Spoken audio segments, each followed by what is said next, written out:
बीतल जात सावन महीना भोला भैया कहिया अइबो ना। बीतल जात सावन महीना भैया भैया कहिया अइबो ना। भैया बोला भैया कहिया अइबो ना। बहिनी जो है वीरन कह रहिया भैया भैया कहिया अइबो ना।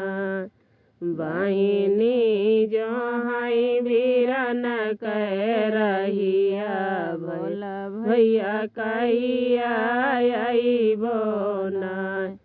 बीतल जात सावन महीना भोला भैया कहिया